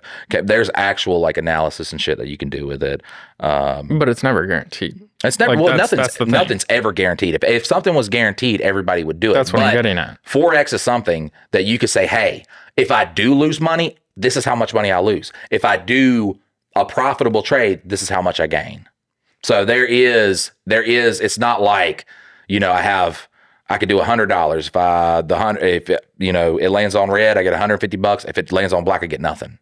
You know what I'm saying? The casinos have it 100% rigged in their favor that they are going to come out on top with as much people but that's how everything is. Yeah. That says, hey, yes, I have this system. Some people are going to be good in this system, but what my system is based off of is everybody else doesn't know what the fuck they're doing. It's like it's the Candy Crush model, honestly. It's saying, hey, I know a bunch of people are going to play this game and they're just going to be free to play and they're going to do their thing. But I know a fuck ton of people don't have money management skills. They're going to get into this and spend every goddamn dime they have on super Candy Crush powers. I don't know. I've never played Candy Crush. I don't know what people spend money on that in. I mean, it's the same thing with Magic. Like you guys buy cards like crazy. Well, at least when I first met you were like, or was it Magic that you weren't playing Magic? No, I was playing Pokemon. Was it Pokemon? Yeah, I was playing Pokemon IRL Magic Online. But you were fucking, every time we went in that fucking card shop to film for the Adventures Clever Sites, you're like, oh, let me get this pack. And you would literally just open the pack, look through the cards real quick, and then they were trash to you. And you'd open another pack and fucking look through the cards, trash. Look through the pack, and then you'd be like, oh, this card, and save that. But like you were just like pack after pack after pack after pack. Was I buying them with money? Yes.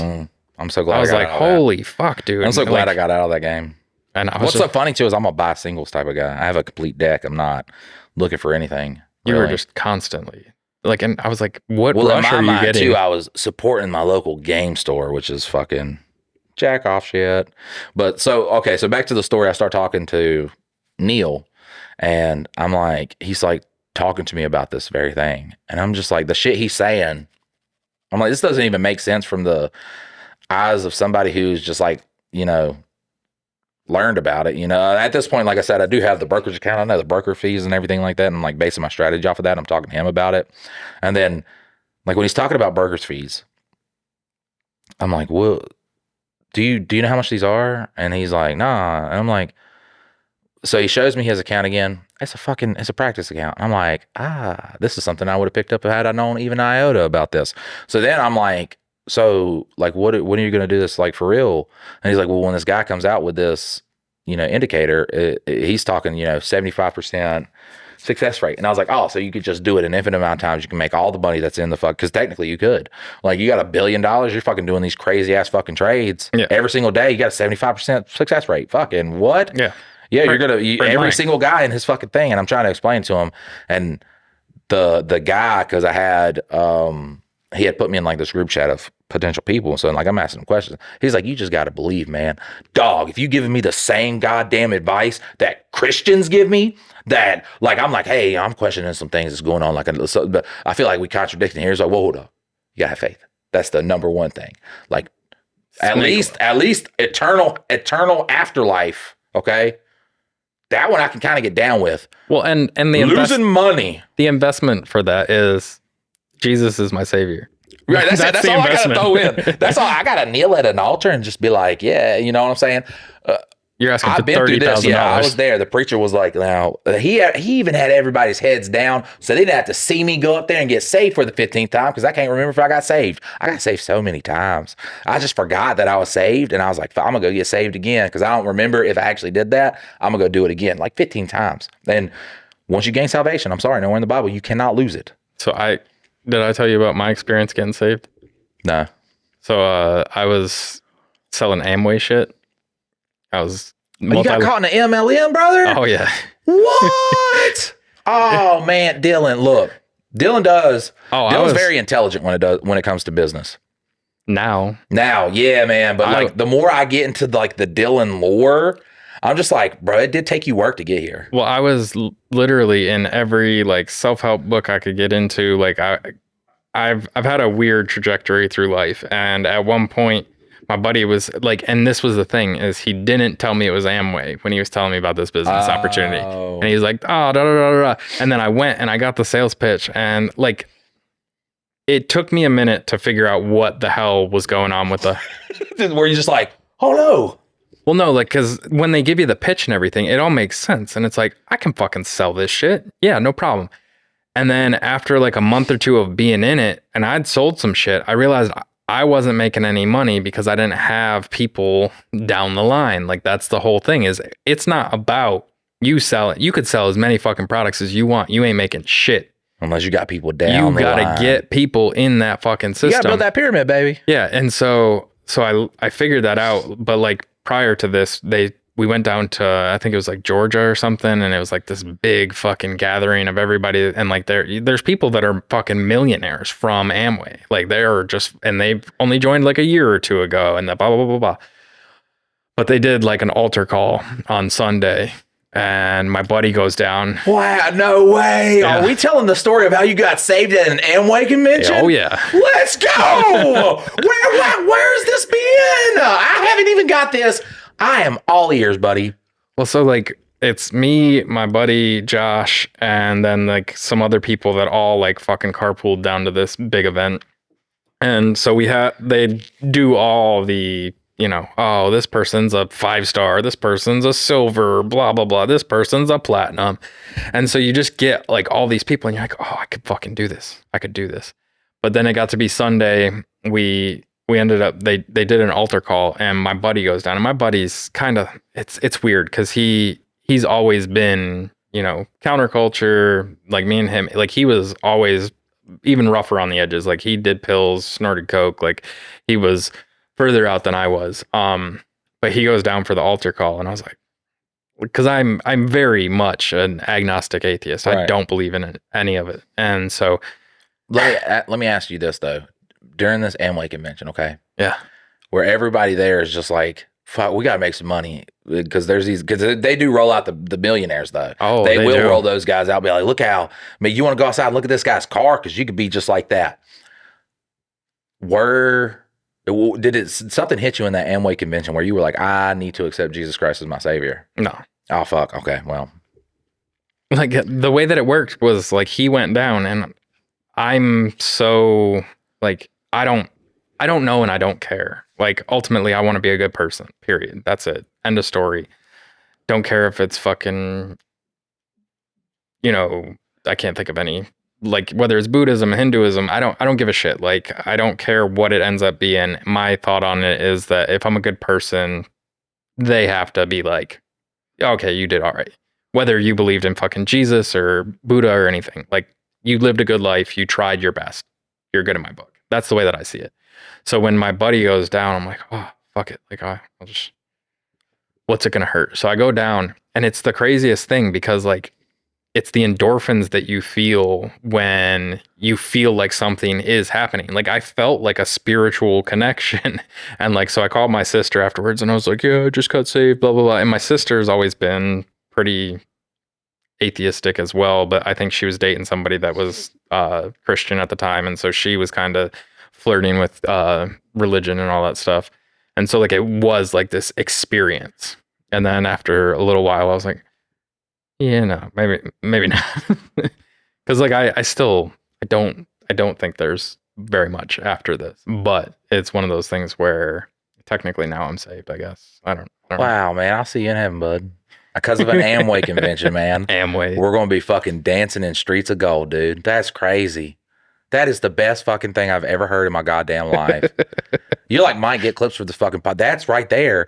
Winner, chicken dinner. Like, what are you talking? Getting saved at an Amway convention. That's the beautiful part about podcasts too, because you hear the stories of people. Like it's just like people's stories.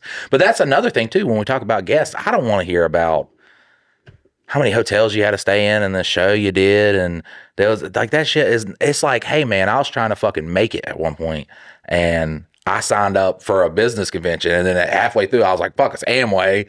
Halfway through, it sounds like I can make some money because this guy right here is pitching it real good. Killing it. He's fucking laying it down, baby.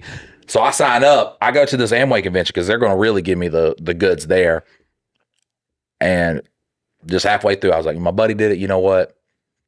Dude, it was crazy. It was close to like a psychedelic experience, like being down, like because so many people went down. Like they're like, just come on down. They were fucking all the carbon dioxide was building up down there. Yeah. We fucking got down there, and it was like an experience, but it wore off. That was your quick. soul going to God, baby. That's what the experience was. That's awesome, man. Well, I'd talked to God plenty of times before that, but that's crazy. That's the best story I've ever fucking heard, man.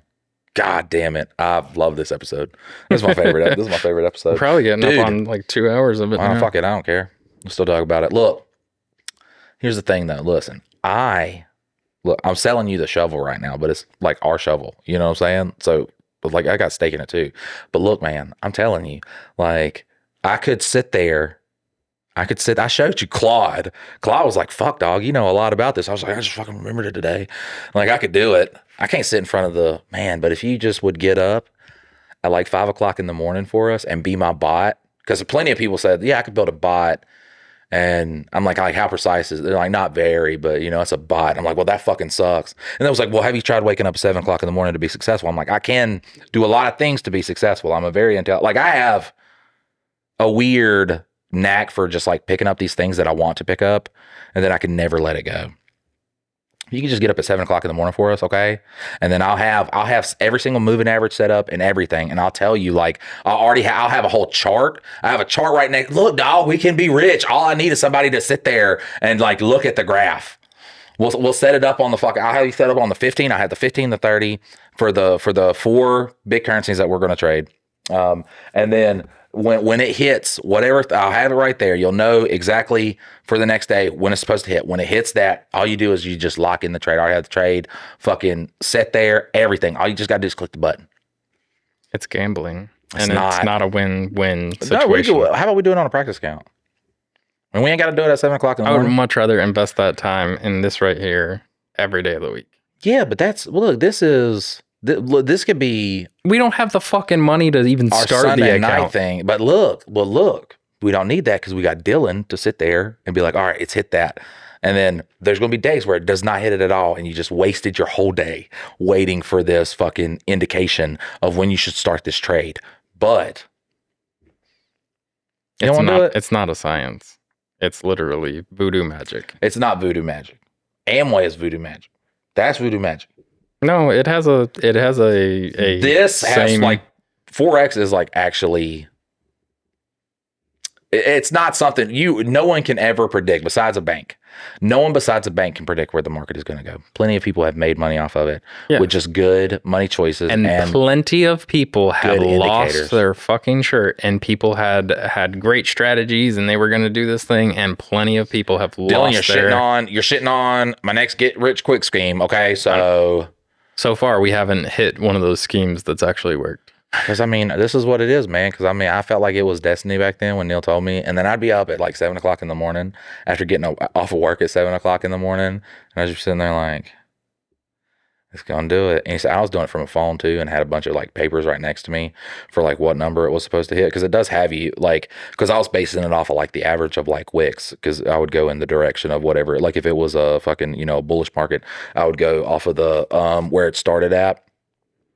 Because your wick is what the day started at, what the highest was. Is anybody still listening? Yeah, look, this is the fucking, because they're getting into this, and but would listen, enough people know about it. Like, they have had somebody at their work say, hey, there's this guy and he's gonna, that's the funniest thing about Forex too, because then once I learned about it, and I was like, it's so fucking boring, so many people started, it was like synchronicity where everything, shout out Mike, because Mike is I'm gonna learn everything off of YouTube. I'm gonna get like lost in these YouTube videos. 2x speed, 2x speed is the greatest thing they ever came out with. I can't watch anything not at 2x. No, and people are like, well, you don't have to. No, I just want to consume this knowledge that I am learning right now. I want to consume this knowledge quicker, and I can do that. I have God gifted me that brain capacity to be able to, like, I could watch this at 2x speed and then retain all this stuff. But they would come in and they'd be like, yeah, man, I'm trading this thing. It's called Forex, man. And then I'd be like, fuck. So, when you with a broker, which like broker spread, was it like 3 pips? And, they're just like, well, I got this guy's coming out with it. And I'm like, every fucking time too, man, it'd be like, this guy's not the same guy. There were so many people selling the shovels. And at that point too, that's the funniest fucking thing too. And that's why, look, I might die broke, man, but I'm going to die a goddamn man. Like, I'm going to die with somebody with compassion, because I'm never going to look at a man and say, hey, for $1,500 a month, well, see, like, I could show you the world. I got into video through, like, I mean, I was doing it on my own. I was doing YouTube University and everything. And then, like, I signed up for a course. And this is the thing, is like, they're not wrong. Like, there's very good strategies you can learn and all this other stuff. However, the biggest thing that I learned through that was there were so many people out there that they learned either from another course or something like that, and they did it to where they were profitable, ran a video business, and then they're like, I'm going to sell a course. And so then they sell this course, and yes, it works, and it works for some, and it's all dependent on like your personal skills and all this other stuff. It's not that the courses aren't valuable and that they're not worth it. However, once somebody gets out of the game and is selling you a fucking course, like, why the fuck aren't you printing your money? Those who do, those who can't teach. That's the biggest thing. And so that's like, and ultimately that's where I got to in video. And like, I love the clients that I've worked with. However, it is mind numbing sometimes working on the projects that I do for like video marketing. And so that's really where like me and you got together, was you were doing creative shit. And I was like, I would so much rather make a fucking video that somebody laughs, feels something, does something. And like, I can sell people shit through videos. Like, I can help my clients do great things with videos. And that is fulfilling, especially when it's like for like, a charity or things like that, where like it's impacting people. That's awesome.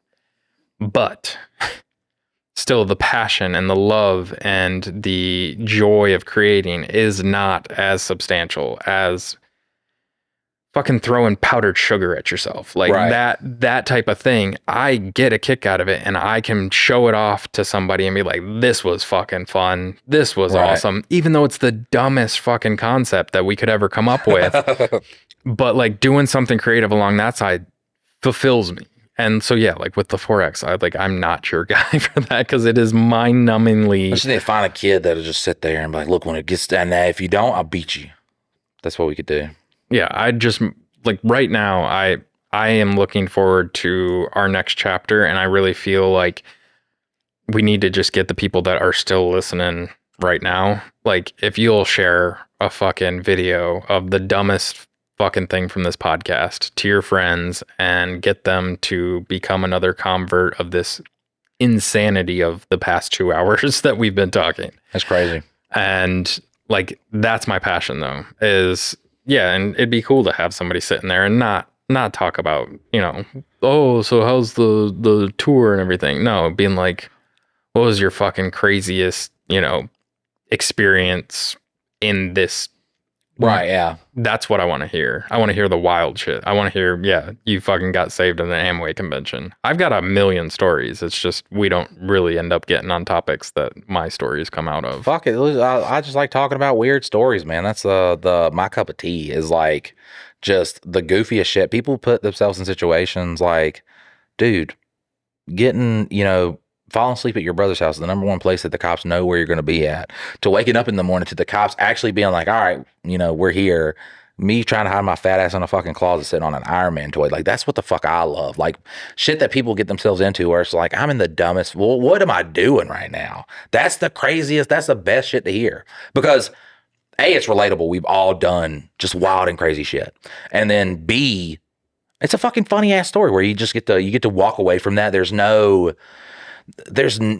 nothing that is required of you. You know what I'm saying? Like, you don't have to know about fucking politics. You don't have to know about Forex. You don't have to know about Amway.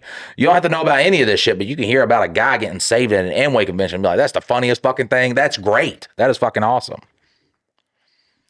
It wore off quick though. What, the Jesus? Being saved, yeah. No, it doesn't work. Nope. You already signed the contract, buddy. Sorry. Well, what if fucking Muhammad's right? I don't know. I've not read the Quran. What if? I think we get some virgins though, right? Who came up with the virgins? Did the Quran come up with virgins? Because I will switch religions right now. Christianity ain't offering me no virgins. The best virgins kind of suck though. Yeah, that's the best thing. Like the best joke I ever heard of that is like, why the fuck are you getting 72 virgins? Like that does not sound like you. Like just give me like 11 milfs like that know what they're doing. You know what I'm saying? You're not an alpha. Otherwise, you would appreciate the 72 virgins. Oh yes, will we? Because I have. They are pure vagina. Yeah, they are pure. They have not been dicked. And you know what? I'm 40 now, but I do suspect in 5 years my plan will have worked. My pristine pussy will be Yes, one pristine pussy, please. All right, guys, listen. This has been an episode of Mike and Dylan Hate Drama. If you enjoyed it, guys, just give us a rate. Maybe comment some stuff down. It really does help out the channel. If you got a crazy fucking story from your life that you want us to read, that's what we do here. We read crazy-ass stories. You can submit yours to mikeanddylan.com, MikeandDylan.com. Dylan, you got anything? If you'd really like to hear other crazy stories, and depends on which platform you're listening to this on, but we have memberships on YouTube, subscriptions on Spotify and Patreon, and so you can sign up for those for the bonus episodes. And it does help us bring you the content that you, for some reason, love. The getting saved at an Amway convention. Guys, thank you so much for tuning in, and we will see you next time. Later.